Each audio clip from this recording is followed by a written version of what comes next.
It's lights out and away we go.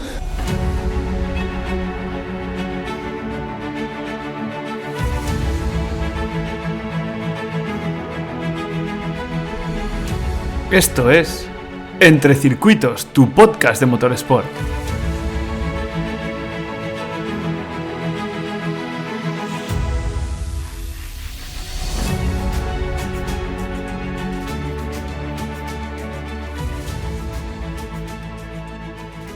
Hoy nos acompaña Alberto Peña. El madrileño ha sido un amante de los coches desde pequeño. Después de mirarlo con deseo por unos años, la primera edición del Máster de Motorsport de Campos por fin le dio la oportunidad de entrar al mundo de las carreras. Se graduó con honores, ganando en su primer año como mecánico de competición el título de equipos y pilotos de la Eurofórmula 3 de la mano del Campo Racing. Fue ganando bagaje en diferentes equipos y campeonatos, y cuando se vio con experiencia y energías suficientes, dio el paso para montar su propio taller, EVTech Motorsport, dando servicio a coches de calle, pero siempre con el foco puesto en las carreras. Ahora lleva ya unos años compaginando su día a día entre reprogramaciones, preparaciones para circuito y montajes de escapes artesanos, con la asistencia técnica en circuitos. EVTech Motorsport se está abriendo un hueco en el mundo de la competición, dando servicio en diferentes categorías del panorama nacional. Muy buenas, Alberto, ¿qué tal? Pues muy bien, aquí de lunes, arrancando la semana con una buena visita hoy. Nada, Alberto le conozco hace tiempo, de hecho nos conocemos del máster del 2015, sí. Eso es, así que bueno, más que presentarle iremos hablando y bueno, ya iréis viendo. Así que nada, ya que nos conocemos del máster, vamos a empezar por ahí. Venga. El máster que hiciste, que yo hice y que nos ha cambiado la vida, yo creo, ¿qué importancia le das o cómo lo ves en retrospectiva mirándolo ahora para atrás? Pues a ver, yo pues creo que como cualquier friki de los coches, ¿no? El tema del motorsport siempre es algo muy llamativo y yo lo que más me quedo, lo que más valoro del máster, aparte de los conocimientos que consigues y demás, a mí me sirvió mucho para abrirme las puertas en el motorsport, ¿no? Luego, obviamente, con el máster te las abre, pero luego una vez estás dentro, tienes que ser tú quien demuestres con tu trabajo, tu saber hacer y demás, pues que eres una persona válida, pero creo que si teniendo una vez eres capaz o has conseguido entrar dentro de lo que es el mundo del motorsport y eres una persona que funciona bien, que eres responsable, buen trabajador y demás, pues más pronto que tarde, pues al final empiezas a conocer gente, contactos y demás, y una vez estás dentro, te es mucho más fácil moverte y conseguir trabajos con distintos equipos, ya sea aquí en España o Sí, de en hecho, Europa. no, lo que estás haciendo es muy curioso porque yo creo que cuando me preguntan el máster si merece la pena o no merece la pena, mi respuesta siempre es lo mismo.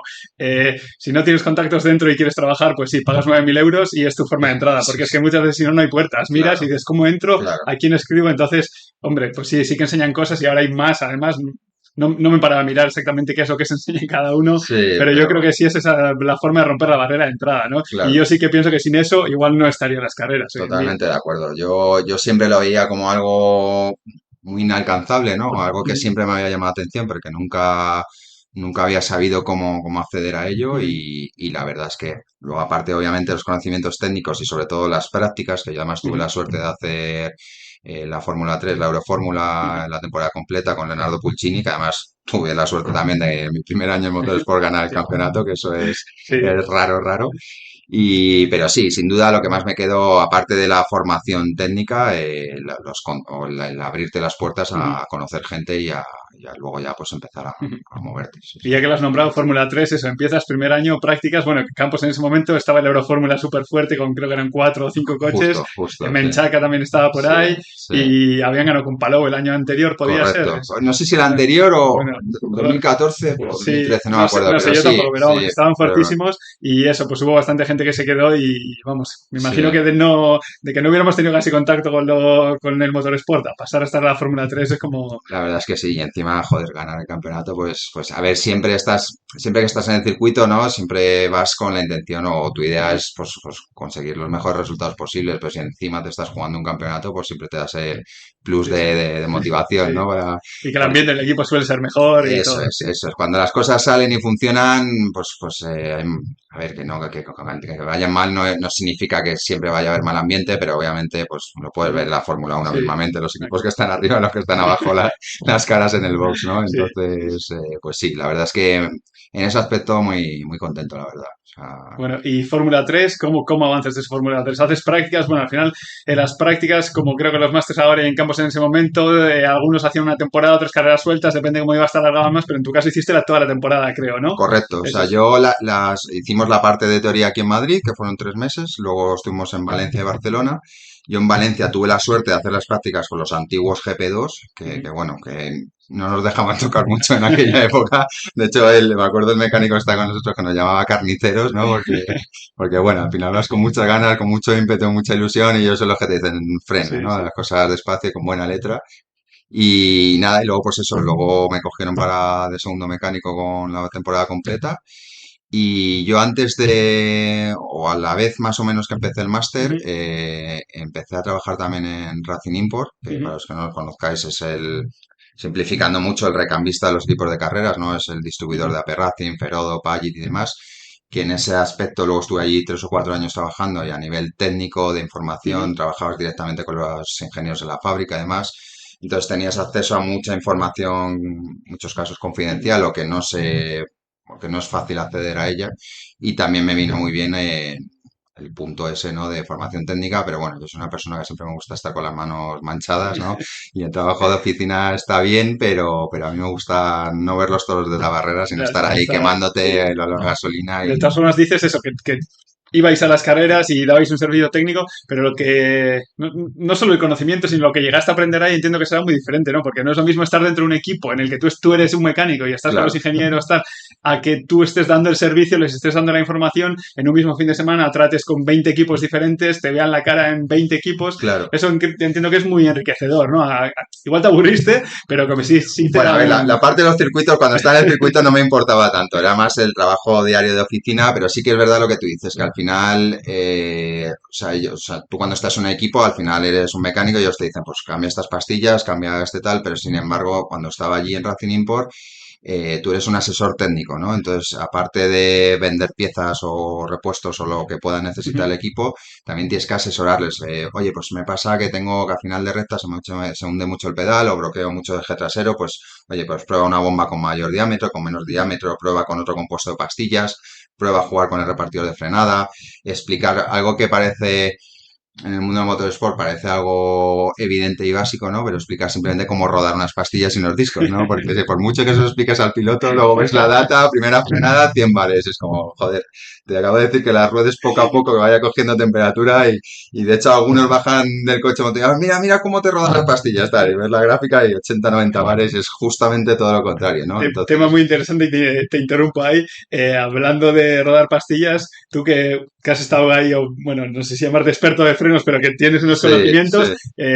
¿rodarlas en pista o rodarlas en banco? ¿Tú qué crees que es lo que hay que hacer? Hombre, hay que rodarlas en pista, o sea, porque al final tú piensas que para que el freno coja bien de temperatura y tenga suficiente carga de trabajo, tienes que tener las inercias que te genera la velocidad, ¿no? Entonces, me ha pasado con muchos equipos, he discutido con muchos dueños de equipo, ingenieros de, no, si es que nosotros las pastillas las rodamos con las borriquetas y tal, y Sí, no, eso, no, pero bueno, esto está claro que no, pero sí. digo, en los bancos especiales dedicados para... Ah, dices los Sí, dinamómetros, sí, sí, sí, sí, hombre, eso sí, a ver, o sí. sea, otra de las discusiones que tenía muchas veces con los equipos Sí, era porque eso. lo que acabas de decir es que ni lo contempla la gente que Pues lo ya, ponga bueno, en sus pues te currículum. sorprendería, ¿eh? Ya, Te ya. sorprendería la de equipos que les ves ahí, no, ¿qué haces? No, rodando pastillas. Es como, bueno, pues tú mismo, ¿sabes?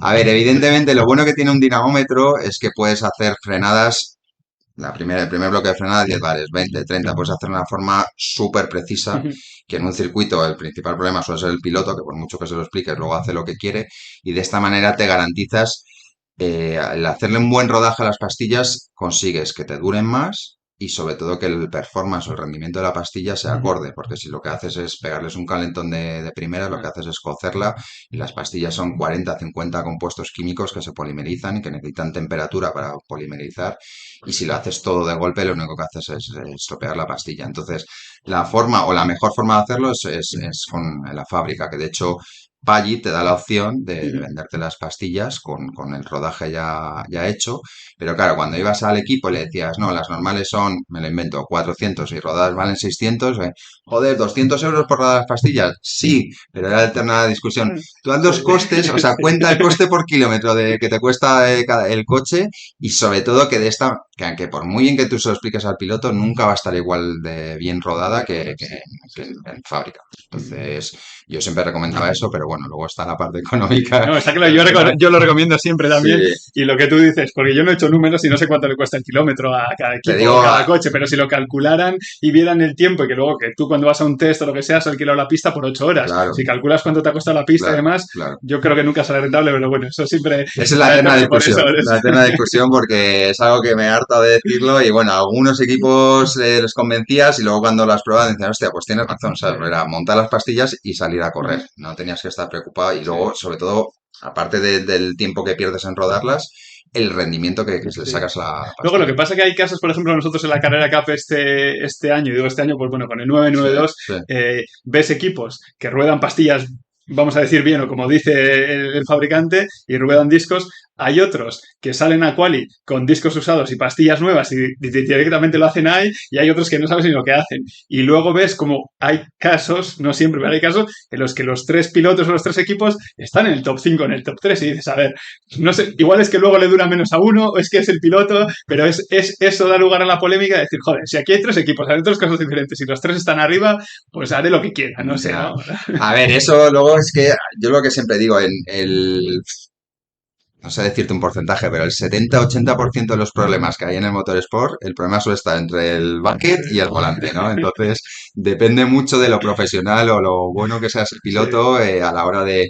Entonces, obviamente, un buen rodaje de pastillas no te va a ganar, no te va a dar un segundo por vuelta, pero sí que te va a hacer que la pastilla, el performance de la pastilla desde el minuto uno hasta que ujú. están ya muertas, sea mucho más eficiente que Sí, o que tenga normal. más mordida o tener Eso. unos kilómetros Te más evitas o lo que sea, problemas sí. porque muchas veces, sobre todo los coches con los Porsches, que al final llevan el motor detrás, tienen las pastillas traseras, es fácil rodarlas, pero Ujú. el problema es las delanteras, ¿no? Que es cuando tienes que cargar bien el peso y demás. Entonces, muchos casos de, joder, es que me bloquea mucho el eje trasero y adelante no me frena y tal, y muchas veces era por eso, porque no estaban bien Claro. rodadas las pastillas, cristalizas el eje delantero, el eje trasero al final, como tienes la tracción y Ujú. tienes el propio calor del motor, pues te ayuda a que sea más fácil, pero no hay una norma cerrada o exacta, ¿no? Porque depende mucho de cada coche, depende mucho de cada circuito, pero vamos, yo eso es algo que me ha hartado de decirlo y un buen rodaje de pastillas, sobre todo, al final una carrera de sprint, bueno, pero una carrera de resistencia de Sí, 24 sí, horas, sí.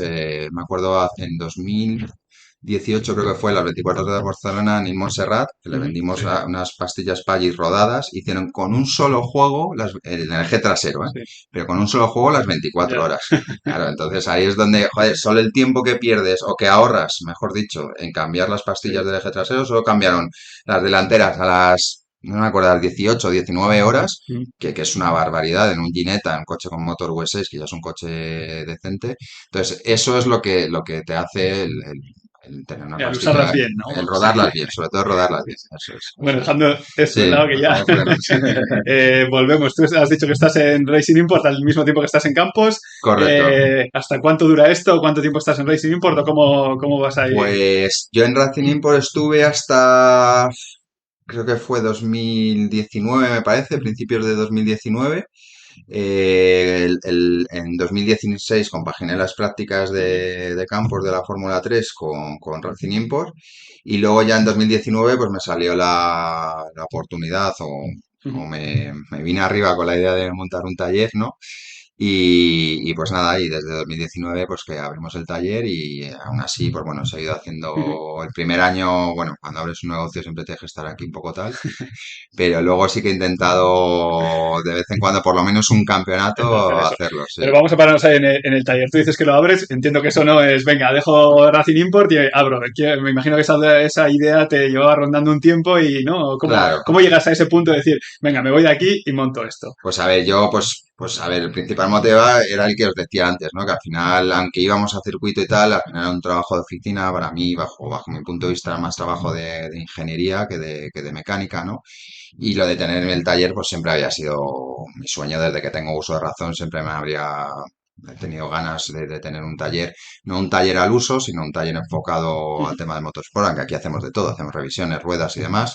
Pero luego tenemos también un par de clientes tenemos un KTM, un Ligier, que le hacemos la asistencia del circuito Eso, y venga, demás. aprovecha a hacer ahora publicidad del taller donde estás, ¿qué Betech hacéis? Venga. Motorsport, calle Beres 15 en Fuenlabrada.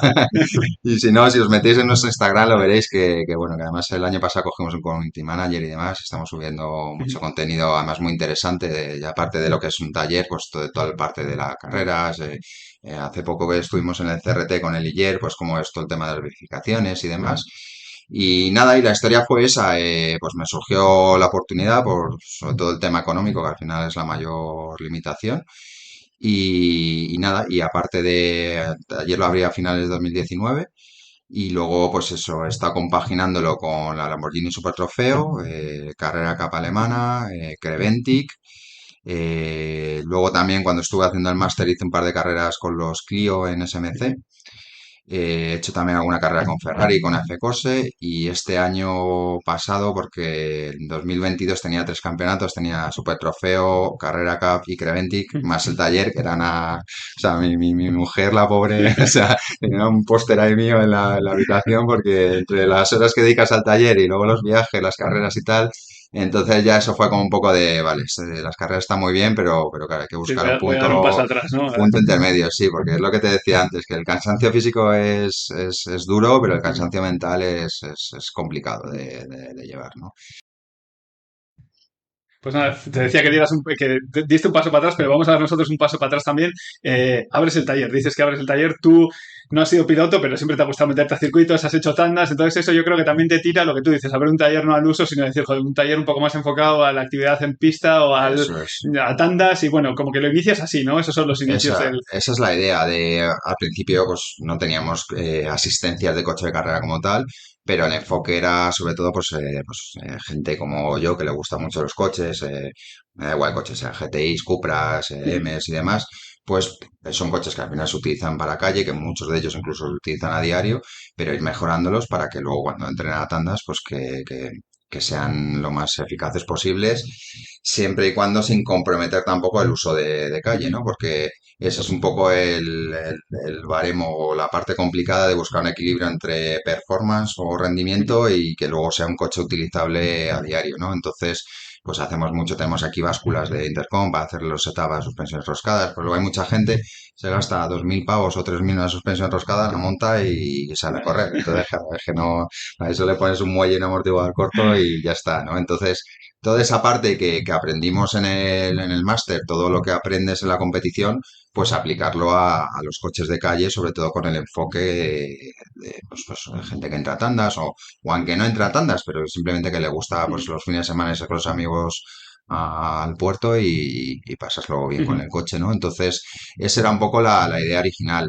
Aún así, insisto que hacemos de todo, si me traen para una revisión, ruedas y demás, lo hacemos encantado, lo hacemos también, tenemos soldadores, hacemos escapes artesanales también, que eso también está funcionando muy bien, pero además tenemos silenciosos que están homologados y pues esa parte, pues bueno, lo que te distingue un poco de un taller de barrio, digamos, ¿no? Que lo único que hacen es filtros, aceite, ruedas y poco más, ¿no? Luego también somos distribuidores de baja speed y de APR, tenemos para el tema de reprogramaciones tanto de motor como de cambios y demás.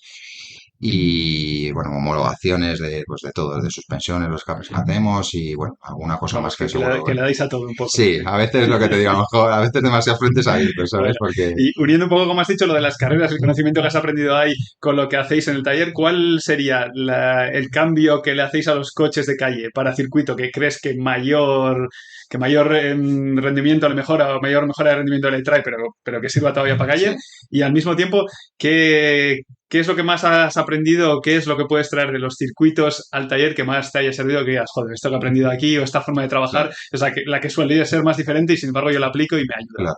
Pues a ver, simplificando mucho, lo que más quizás, o el primer paso que se hace para preparar un coche de calle para circuito es mejorar frenos, ya sea por lo menos latiguillos metálicos con un buen líquido de frenos, unas pastillas y tema de suspensión, ¿no? Eso es lo que, pues mucha gente, no, voy a reprogramar el coche para entrar tal, y ya, o sea, no tiene sentido que le subas la potencia si luego no eres capaz de transmitir esa potencia al asfalto, ¿no? Entonces, tema de frenos y suspensiones quizás lo que más hacemos junto con escapes. Y luego de la parte de motorsport que aplicamos aquí a los coches de calle, pues para empezar el rodaje de las pastillas, que muchas de las pastillas que montamos son pastillas que también o compuestos que también se utilizan en competición. Y bueno, pues a cada cliente que tal, pues explicarle por lo que hemos estado hablando antes de cómo hacer el correcto rodaje de unas pastillas.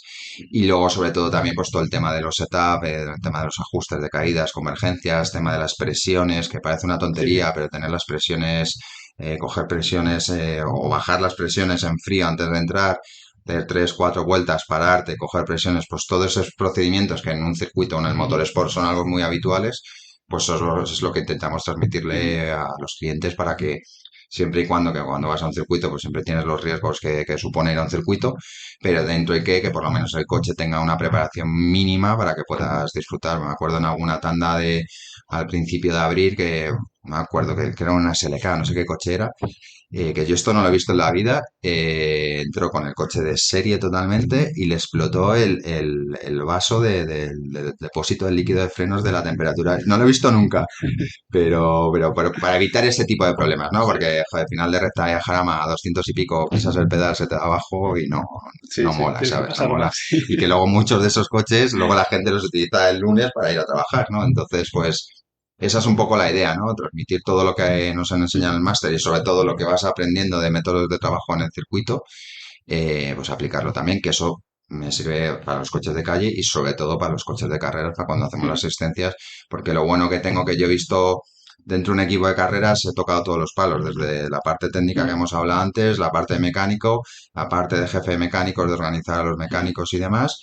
Y luego los conocimientos propios que tienes que tener, pues que parecen tonterías, pero tienes que tener muchas cosas en cuenta, tema de tener pendiente, de estar, que no caduquen los extintores, que no caduquen los arneses, que no vayas a un circuito, un tío que se gasta un dineral y que por un error administrativo absurdo no pueda correr un fin de semana. Entonces, porque no es Hablando barato de el cosas asunto. absurdas, la cosa más absurda que he oído yo, que además no sé si te la conté porque creo que me la dijeron estando en carrera contigo a la vez, un tío que en el Porsche, en el anterior, en el GT3 Cup, en el Sí, 991, le pidió a un mecánico suyo que quería para colgar el Hansi y el casco en la jaula un sí, enganchecito sí. para esto. Y cogió el mecánico y se lo soldó. ¿Qué pasa? Que fue la primera verificación que le dieron eso y dijeron, venga, que este chasis no vale, a por otro. Es un chasis que no, Y es un que chasis. no es, Ah, que no sí, es una luna o un por la extintor. chorrada, pues lo que tú dices, de Ya, no tener en cuenta esas cosas que claro. dices, joder, esto lo puedo hacer, no lo puedo hacer. Claro, eso es lo que al final, pues muchas veces los aprendes por errores, pero bueno, para eso has tenido unas prácticas y has tenido una formación y has estado trabajando desde, yo me acuerdo cuando empecé con Campos que estábamos limpiando ruedas, pues, Sí, sí. limpiando ruedas, pasando frío, yo me acuerdo en Paul Ricard en febrero, en la Winter Series con un aire que era horrible. Entonces está guay porque en el momento dices, joder, me cago en la puta, he pagado perdón, lo de puta, he pagado un máster de 9.000 euros para estar aquí limpiando ruedas. Sí, pero si no conoces cómo funciona todos los escalones desde abajo hasta arriba, porque es muy fácil, bueno, no es muy fácil, pero bajo mi punto de vista tiene más sentido empezar desde abajo, que vayas conociendo todos los escalones, cómo funcionan los ingenieros, cómo es un equipo desde lo más básico hasta lo más complejo, y luego pues aplicarlo, todos esos conocimientos, toda esa experiencia, aplicarlo en tanto los coches de calle como en las asistencias que hacemos en No, circuito. y os ha hecho chorradas que dices lo de limpiar ruedas, incluso yo sigo limpiando ruedas de vez en cuando, porque cada vez que cojo, voy a hacer las presiones y me mancho las manos, o el piloto me viene, creo que he hecho un plano y coge la rueda, y Claro. luego le miro el guante, a mí me da vergüenza, Mm, entonces le digo al mecánico que lo tendría que haber hecho, pero si no lo cojo y lo limpio yo, porque sí, son básicos, sí, pero lo que tú dices, si no lo llega a haber hecho hace 8 años, igual claro, yo nunca lo haría, pero claro, como lo he ido haciendo, claro, a día de hoy lo sigo haciendo, y eso claro. son cosas necesarias ya. Porque muchas veces es lo que tú dices, es no solo si afecta a performance o no, joder, estéticamente también tú no puedes tener un coche sucio y que te venga el Claro. piloto, que es el dueño o el que te está pagando por ello, y que tengas, porque al final cuando está más sucio, está menos mantenido, hay cosas que se empiezan a no ver, empieza a meterse polvo donde no se tiene que meter, y son una serie de cosas que, bueno, que son detalles, pero No, y que lo que hablamos, que es gente que paga un pastizal por correr un fin de semana, entonces qué menos que el coche y las llantas estén limpias, ¿no? Qué menos. Pero es lo que tú dices, eso se ve cuando ya tienes cierta experiencia, cierto know-how en el motorsport, simplemente asomándote a un box, viendo simplemente cómo tienen colocadas las herramientas, viendo cómo está el coche, viendo cómo tal, ya sabes de, vale, este equipo funciona bien o no funciona bien. Aunque insisto que muchas veces, o en la mayor caso de los casos, y tú como ingeniero lo sufres más que yo, el problema está entre el asiento y el Sí, volante. sí, sí, Porque sí. nos ha pasado muchas veces y con los que hacemos asistencia nosotros y en otros equipos, de no, que es que subvira o sobrevira, o de subvira y sobrevira. Es como, vamos a ver, o subvira o sobrevira, no puede hacer dos cosas a la vez.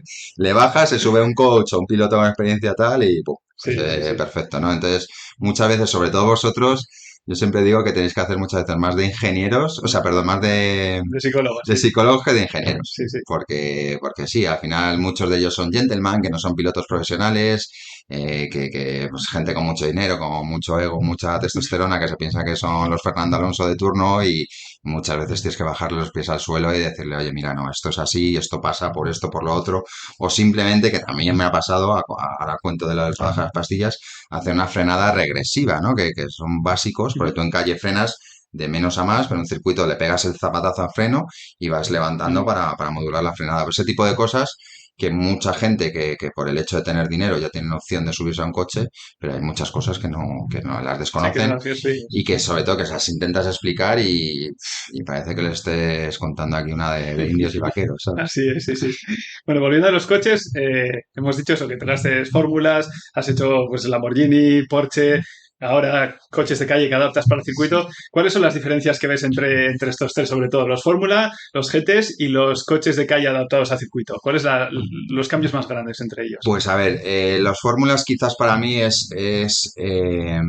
los coches de carreras en lo que cualquier mínimo, o donde más fino tienes que ser, ¿no? Porque cualquier mínimo cambio de simplemente la convergencia en caídas o simplemente el reparto de frenadas o unas pastillas no bien rodadas se acentúa mucho más que en un GT, pero un GT al final es un coche mucho más pesado, que obviamente también tienes que tenerlo bien alineado y bien puesto a punto y demás, pero no notas, o el piloto por lo menos no nota tanto esos mínimos cambios, esos mínimos errores que puede haber a la hora de hacer un paralelo, simplemente un setup, mejor dicho, que es lo que se hace en circuito. Y luego, pues bueno, dentro de lo que es GTs, pues bueno, ya cada coche tiene su intríngulis, ¿no? Quizás el más peculiar son los Porsches, ¿no? Porque si tú lo planteas desde un punto de vista de un ingeniero con el motor colgando el eje trasero, es un coche que no debería funcionar y luego los ves en pista y vuelan, ¿no? Pero son coches más, bajo mi punto de vista, más sencillos de trabajar, entre comillas, o menos delicados, dejémoslo así. Pero yo me acuerdo en Fórmula 3 que prácticamente en cada sesión abríamos la caja, cambiamos relaciones, cambiamos diferencial. Y en estos también es verdad que son, en las fórmulas suelen ser gente más joven, gente con aspiraciones de llegar a la Fórmula Sí. 1, que la mayoría de ellos, aunque luego son ya 20, pero es como más, o sea, yo lo veo más, o sea, no profesional, porque la expresión no es profesional, pero sí que es un coche más delicado, ¿no? O Sí, sí. más susceptible a cualquier mínimo cambio, simplemente que le cambies un poco el ala, la carga del ala, o que un setup no te quede perfecto, enseguida lo va a notar el piloto, ¿no? Luego yo también, unido a eso, que es así, al final es la facilidad con la que se cambian los fórmula las cosas con un Bueno, GT, ¿no? Porque eso es, tú coges eso es. pues tú trabajando en los GTs, te coges y te digo, Alberto, para la siguiente sesión me sacas el diferencial y me cambias las rampas y te vas a reír un Y rato y te me vas a pitan los decir que oídos no aquí un rato. Y sin embargo, en los fórmulas, Claro. pues que sí que se hacen esos cambios porque está todo como más accesible, más, no más fácil de trabajar, sino más fácil de hacer las cosas, Claro. ¿no? Eso sí. A mí, por ejemplo, dentro de los GTs, que el Ligier que tenemos aquí, que al final simplificando mucho, pero no deja de ser, o es muy similar a un Fórmula carrozado. Me gusta mucho trabajar con él por eso, porque quitas el capó y el pontón y tienes acceso a todo, ¿no? No tienes que estar metiendo la mano y recovecos. Al final, un Cap, por ejemplo, no deja de ser un coche de calle adaptado a correr, ¿no? Sí, sí. Entonces, pues claro, sí que obviamente no es lo mismo ni lleva los mismos componentes, pero lo que tú dices, los accesos o la facilidad con la que, sobre todo la parte mecánica de motor y de cambio, que va todo embutido ahí en el eje trasero. Pero luego, por ejemplo, con el Lamborghini, pues tienes mucho más acceso, pues son portones de fibra, los quitas y no es el mismo acceso que en un Fórmula, pero sí que es verdad que en un Fórmula es más.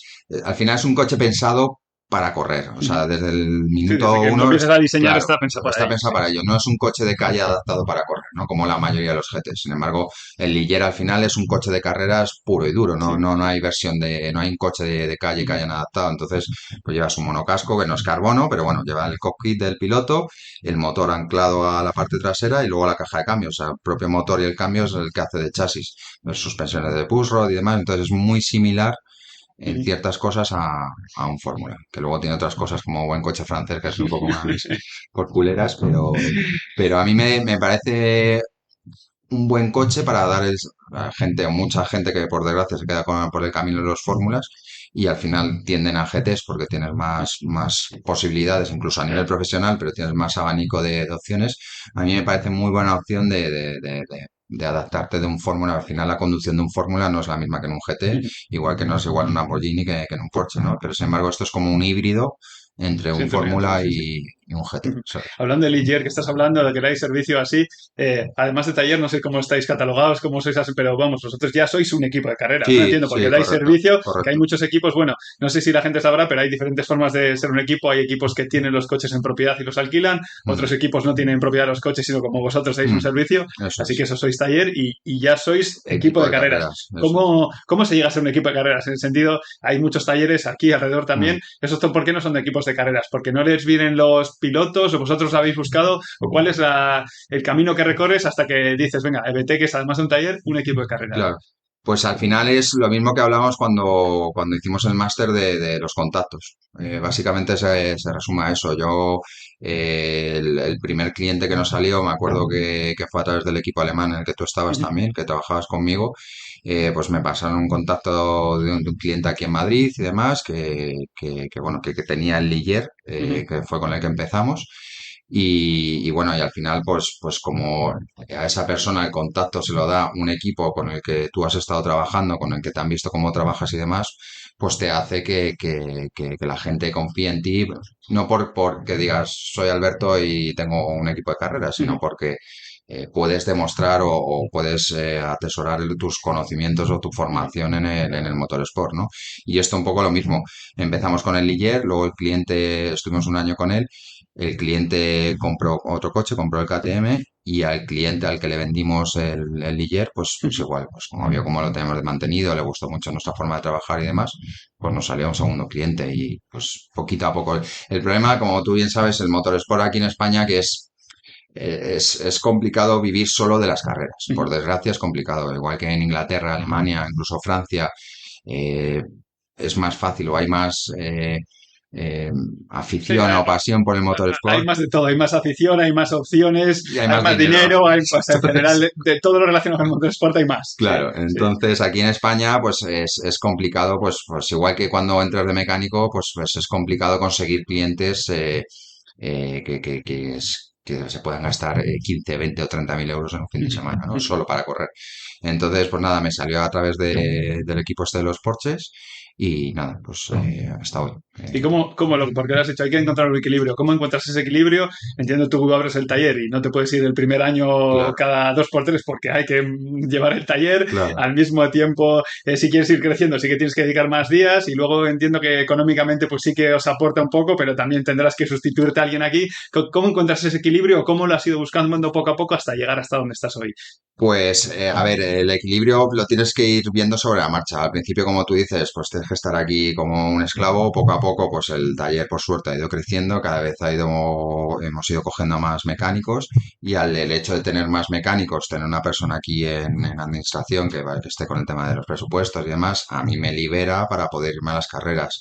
El equilibrio, pues tienes que buscar, sobre todo de la parte taller y equipo de carreras al final, siendo honestos, ganas, o por lo menos en mi caso, ganamos más dinero con el taller que con las carreras. Para que las carreras es algo que a mí me apasiona, es algo que siempre ha sido mis sueños de pequeño, ¿no? Tener, joder, ¿quién me iba a decir a mí hace cuando hicimos el máster que iba, aunque sea un equipo muy Es pequeñito, verdad, pero, sí, sí. pero joder, por algo se empieza, ¿no?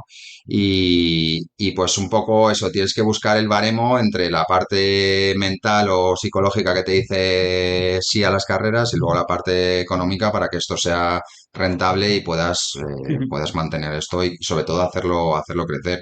Entonces el primer año obviamente no, y ya según se ha ido creciendo, yo me acuerdo, fue en 2022 creo que fue, que yo creo que ya lo hemos dicho antes, estaba haciendo 3 campeonatos más el taller, ¿no? Entonces ya ese año dije, vale, me estoy pasando, ¿no? O sea, porque al final estás en el circuito y tienes que estar pendiente del teléfono, de los emails, que es el WhatsApp y tal, y yo cuando estoy en el circuito a mí me gusta estar completamente centrado, vale que una llamada puntual, un tal, pero en mi caso, por ejemplo, hacer 3 campeonatos más el taller se me hacía mucha bola. Entonces, pues lo que en 2023 lo que hice fue hacer solo un campeonato y luego alguna carrera suelta, algún test, como me salió con F Corse y tal, pues si me cuadra y puedo compaginarlo y tal, bien, pero pues al final tienes que pensar también en lo que te da de comer, ¿no? Sí, sí, Y sí. a día de hoy, ojalá el día de mañana se dé la vuelta a la tortilla y pueda vivir solo el motorsport, ¿no? Pero ahora mismo, pues tienes que compaginar las dos cosas. Entonces, primero tener un personal aquí que te pueda cubrir, personal que esté formado y sobre todo que sea de tu confianza, porque yo si no tuviera confianza plena 100% en mi equipo, obviamente no me podría ir de aquí, pero por suerte, pues mira, tengo un equipo estupendo, la verdad, y que sobre todo que poco a poco vamos creciendo. ¿Ese equipo que dices, el personal que tenéis para las carreras es el mismo que hay aquí o es totalmente independiente o Sí, cómo lo gestionáis? normalmente suele venirse el jefe de taller, que es Dani, y luego depende, porque claro, por ejemplo, si es un fin de semana, sí es más fácil llevarme a 1 o 2 mecánicos, pero si es un test entre semana, por ejemplo, no puedo llevarme a 2 o 3 mecánicos y dejar el taller aquí con un mecánico, ¿no? Entonces, bueno, luego algún otro compañero nuestro del máster y demás, que pues cuando tengo necesidades que no puedo dejar el taller sin mecánicos, pues bueno, tiro de ellos también y un poco lo mismo. Siento ser pesado, pero los contactos es Sí, que no, no. En es el mundo en básico, o sea, general y en las carreras aún más, es sí, sí. que en cualquier mundo, y más si cabe en el mundo del motorsport, porque es un mundo tan pequeño Sí, y sí. al final lo bueno y lo malo depende de cómo seas, que al final nos acabamos conociendo todos, aunque no conozcas tú una persona. Yo cuando alguna vez gente necesita o algún ingeniero o tal, hostia, pues yo no puedo, pero toma, te paso este contacto de un colega Sí, mío sí. que está trabajando conmigo, un tío que funciona muy bien y demás. Y así es como lo vas. Tienes que ser sobre todo una persona muy resolutiva, no bloquearte ante los problemas o impedimentos, que en el taller hay muchos, pero en las carreras quizás más aún, y sobre todo pues tener esa habilidad, ¿no? O esa capacidad pues, de poder amoldarte a las necesidades que tienes tanto en el circuito como en el taller y no dejar desatendido ninguna de las dos, claro. Eh, si crecieras tanto, que esperemos que sí un día, en el que separaras el taller con la actividad en pista, ¿el perfil que buscarías para la gente que trabaja en uno y en otro sería la misma? ¿O ves que se tienen que diferenciar un poco por el tipo de trabajo que hacen Claro, y demás? claro, yo al final, y a mí me pasa también, o sea, yo tengo muchísimos más conocimientos de coches de carreras que de coches de calle. Al final hay muchas cosas muchos sistemas, y sobre todo en los coches modernos de EGRs, filtro de partículas, sensores, codificaciones, adaptaciones y demás, que bueno, que yo estuve un par de años trabajando en Volkswagen, pero yo no tengo esa experiencia necesaria como para resolver ciertas averías, que por eso tengo aquí a los mecánicos que tengo. Entonces, dos de ellos han estado 7 u 8 años trabajando en Volkswagen, o sea que están hartos de diagnosticar coches y averías comunes.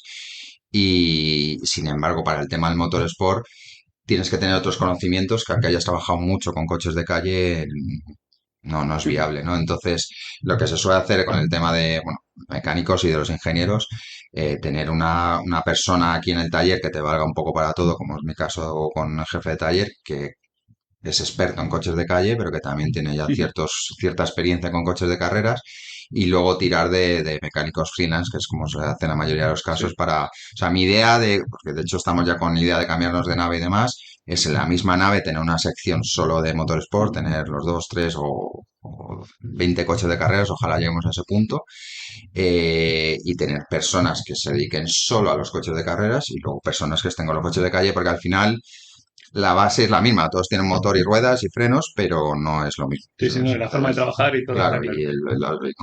y cómo los procedimientos que tienes que seguir para purgar un coche de calle no es igual que un coche de carreras y, por ejemplo, parece una tontería, pero con los coches de carreras, como llevan la doble bomba, pues cuando purgas, abrir a la vez las pinzas delantera y la trasera para no cruzar mucho el repartidor, no forzar las bombas, que son chorradas, pero que tienes que conocer porque luego el no hacer un buen purgado luego puede suponer que dañes la bomba y que vayas al circuito, pises el pedal y se vaya abajo Y se acabe. y no mola, no mola.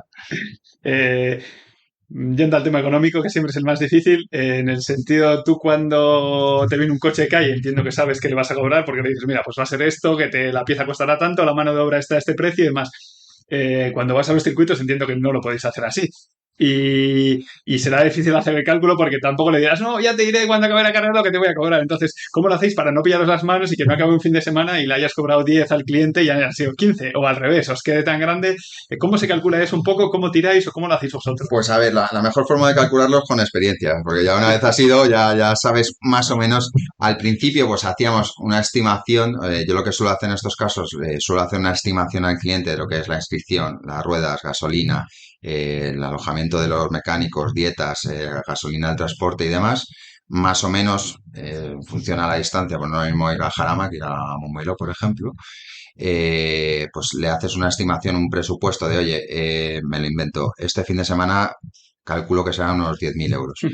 Y luego, cuando ya vuelves, haces todos los cálculos de dieta, gasolina y demás, y ya le preparas una factura más cerrada. Entonces, yo normalmente suelo funcionar si le pido un adelanto de X, salvo que sea aquí en el Jarama, que bueno, que ya más o menos sabes lo que es. Sí, pero bueno, que te adelante un porcentaje siempre no, para que no tengas que Claro, adelantar tú el porque dinero. luego Sí. tienes otro problema muchas veces que encima las cifras que mueves en el motorsport son cifras bestiales y pagan, pero a lo mejor te tardan un mes o dos en pagarte y claro, un juego de ruedas del KTM, por ejemplo, perdón, dos juegos de ruedas son 5.000 y pico euros, más la gasolina, más la inscripción, más tal, no sé qué. Entonces, yo siempre hago como ¿cómo se llama? Una provisión de Sí. fondos eh, estimativa y luego ya cuando acabamos el fin de semana pues yo le mando la factura definitiva, pero por lo menos tener un primer adelanto para las cosas fijas que ya Sí, sí. sabes sí o sí que vas a gastar, ruedas, gasolina, inscripción, hotel, Hotel, comida, sí, sí. claro, cosas que tienes básicas, eso lo mandas y le adviertes eso, que es una estimación y según vas cogiendo experiencia, pues esa estimación la vas afinando.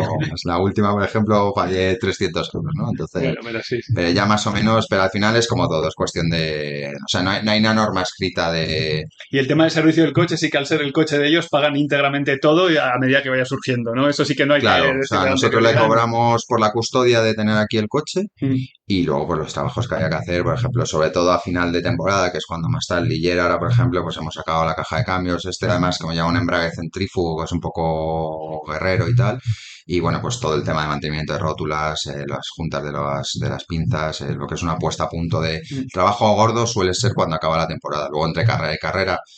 Obviamente hay que revisarlo, ponerlo a punto, por frenos, aceites y tal. Si no se ha pegado una hostia Leñazo. gorda. Pero normalmente el trabajo gordo suele ser de noviembre a enero, febrero, que es cuando tienes que, claro, después de toda la temporada y tal, Sí, cuando hay que revisarlos. hacer la revisión de Claro, todo. claro. ¿Estos coches van asegurados normalmente o no? Eso ya depende del Del piloto. cliente, eso Claro, no, no eso depende de tú le das vosotros. la opción, ¿quieres seguro o no quieres seguro? Y ya el piloto decide. En muchos casos, incluso el piloto directamente lo gestiona él el seguro. Tú le das la opción y que él decide, ¿sabes? El embrague centrífugo que has dicho, ¿cómo funciona? Que técnicamente eso cómo va. Pues es muy parecido al de una moto, ¿sabes? En vez de tener un collarín de embrague que tú lo pisas y abre el diafragma, lleva como una especie de muelles, lleva como no son 10 o 12 muelles, que en función a las revoluciones, lo que van haciendo es quitarle presión a esos muelles y es muy similar al de una moto. Sí, los coches de radio control lo llevan así también, un También, poco menos, o sea, claro, de otra forma, pero sí, sí, claro, es básicamente eso. Lo que pasa es que, hostia, a mí en un coche, yo no lo he visto nunca en ningún coche, yo no ¿sabes? sabía que se usaban coches de Ya, carrera tampoco. pero es un embrague de Sachi y todo, o sea, es igual, es muy parecida a la prensa del CAP, por Sí. ejemplo, pero lleva esta opción que precisamente yo entiendo que lo hacen por un poco por lo que hablamos, ¿no? Porque al final la mayoría de pilotos que utilizan estos coches son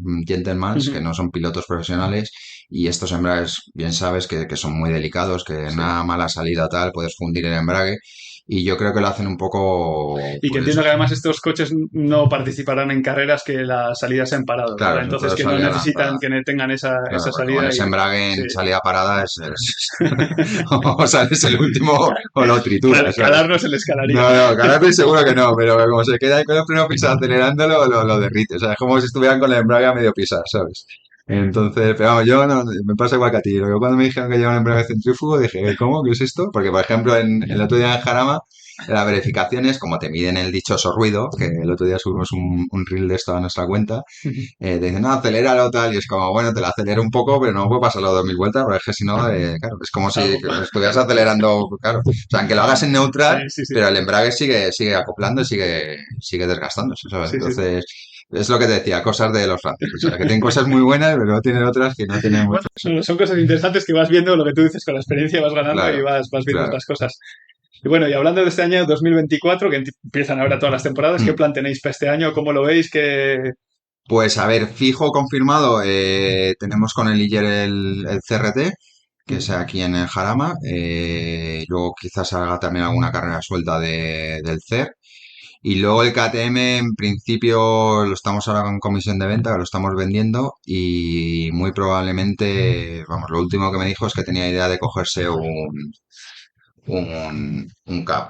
Entonces, no sé Un muy Cap, un bien. Porsche. Un Cap, sí, Sí. perdón, un 992, un Cap. Que además es un coche que conocemos al dedillo, que hemos trabajado mucho con ellos, pero ahora mismo no. Que esto es otro problema de las carreras, el organizarte, ya no te digo a largo plazo, a medio plazo, ¿no? Porque hay con gente que, en el caso del Ligier, que sí, ya tenemos todo cerrado y todo acordado, pero hay otros pilotos que te llaman una semana o un 10 días antes de, oye, quiero hacer un test. Entonces, claro, eso es problemático porque tú tienes que tener una organización, una previsión, sobre todo de los frenos, del tema de lo que hablamos antes de las caducidad de los baquets y demás. Entonces, lo suyo o la forma correcta de proceder sería que a principio de temporada, enero, febrero, marzo, como muy tarde, sentarte con el piloto, decir, oye, ¿qué idea tienes este año? Organizar las carreras, ir reservando los hoteles, porque luego muchas veces, según qué carreras, en Red Bull Ring, por ejemplo, como no Sí, lo se cojas, disparan. Sí, claro, desaparece, no se claro, es que disparan. no hay, te tienes que ir a media hora, 40 minutos del circuito, que es una faena, para luego estás 15 o 16 horas trabajando en el circuito, pierdes media hora, 40 minutos en volver, llegas, te duchas, tal, y muchas veces que duermes 3 4 horas y a volver, ¿no? Entonces, la forma correcta sería hacerlo así, pero vuelvo un poco a lo que hablamos antes, que tienes que ser una persona resolutiva y que sepas improvisar y solucionar problemas o situaciones que se te van a poner, tanto para hacer como para cancelar, porque también es muy habitual que 3 o 4 días antes de una carrera, oye, que me ha salido esto y no puedo ir. Entonces, claro, tú ya tienes todo pagado, los hoteles reservados, la inscripción hecha, tienes que llamar al organizador, tienes que llamar al de las ruedas, llorarles para que te devuelvan el dinero y ese tipo de cosas, ¿no? Por eso te decía que muchas veces el cansancio mental hay veces que es brutal.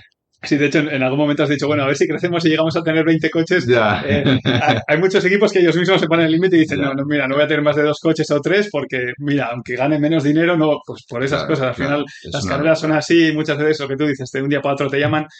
Da igual que sea para cancelarte o para contratarte, pero al final Mm, cuando te llaman de un día para otro siempre son jaleos y bueno, claro, es mejor limitarlo, saber lo que vas a hacer esa temporada y bueno, pues aunque sea claro. más pequeñito tenerlo. De todas formas, entiendo que a 20 coches no querrías llegar, No, pero si te bueno, miras de aquí a 5 años, ¿qué te gustaría? ¿Te gustaría que EBT Motorsport fuera un equipo que tuviera sus coches y los alquilara o crees que el otro tipo de servicio es mejor o cómo ves el equipo de aquí a 5 años? yo creo que estando aquí en España, creo que tiene más sentido hacer simplemente asistencia, porque claro, ya el meterte a comprar coches y según qué coche ya hablamos de cifras muy altas, ¿no? Entonces, yo ahora mi mayor Muy objetivo, altas, perdona que te interrumpa, si no me estoy confundiendo, el Porsche 992 usado ahora mismo se está vendiendo por 250.000 euros. sí, Usado me refiero a que tiene media temporada, o sea, para que os hagáis una idea de las claro, cifras que... claro, claro. Entonces, claro, son coches, a ver, otra cosa es que compres un Clio Cup y tal, para que sea en Clio Cup son 50 60 mil euros. Entonces, claro, y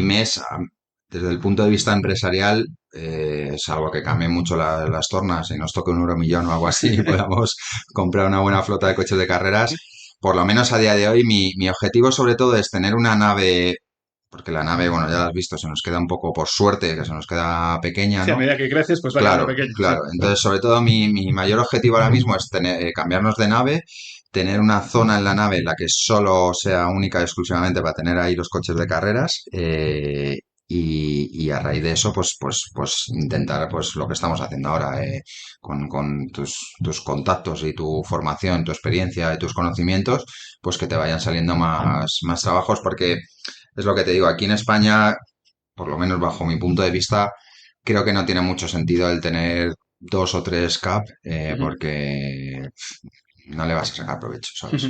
Por lo menos aquí, porque aquí además tampoco hay una carrera CAP tan top como puede ser la carrera Cup alemana. Sí, que es la ibérica que acaba de empezar ahora y todavía no tiene muchos coches. Claro. Sí, relacionado con esto, y por ir acabando, bueno, esto es totalmente subjetivo y es opinión, lo sé, pero ¿cuál crees que es la razón por la que España se encuentra en esta situación en el tema del motorsport, por lo que en los campeonatos les cuesta y un poco menos dinero? Porque luego si miras el tema de pilotos, no se correlaciona, porque tú coges los pilotos que hay en España y en Europa, y hay mucho español por Europa compitiendo a nivel muy alto, pero sin embargo, como que se resiente. Tú que lo has visto desde dentro, ¿cuál crees que es la razón de que esto le cueste un poco arrancar? Pues a ver, yo creo que la primera sin duda es el tema económico, como la mayoría de los problemas, y luego aparte que yo creo que aquí en España no tenemos, o sea, a mí es algo que siempre me da mucha rabia, es que los que nos encanta, los apasionados, no digo poligoneros con neones y tal, pero los que nos encanta el motorsport, somos casi delincuentes, ¿no? Se nos mira como muy mal y como aquí en España como que el motorsport creo que no está lo suficientemente valorado o respetado como pueda ser en Alemania, Inglaterra, Francia, que en cualquier granero de "hay perdido la mano de Dios" tienes ahí un equipito, aunque no sea el equipo más top, pero sí que tienen mercado para eso. Pero es que aquí en España es lo que te digo, se me hace complicado y mira joder, que ya llevamos muchos años aquí metidos en este mundo, pero lo comparo con Europa, el nivel de clientes que hay o el tipo de clientes que hay y yo creo que el mayor problema, aparte del económico, es eso, que aquí no hay una cultura Sí, que falta esa cultura un sí, poco, ¿no? Al final has dicho Alemania y Francia y son los dos que, pues Inglaterra, históricamente el tema de coches, pues tienen marcas, han claro, hecho coches y en España al final pues estaba SEAT, pero tampoco ha habido fábricas claro, así grandes, ¿no? Un claro. poco, igual puede ir por ahí. Puede venir por ahí, sí, o sea, no sé, a ciencia cierta no lo sé, pero yo básicamente lo que veo es eso, que no, y a la gente luego le gusta ir a las carreras y le llama la atención los coches de carreras y tal, pero no hay un reconocimiento, no está tan valorado como puede ser Alemania, Francia, Inglaterra o demás.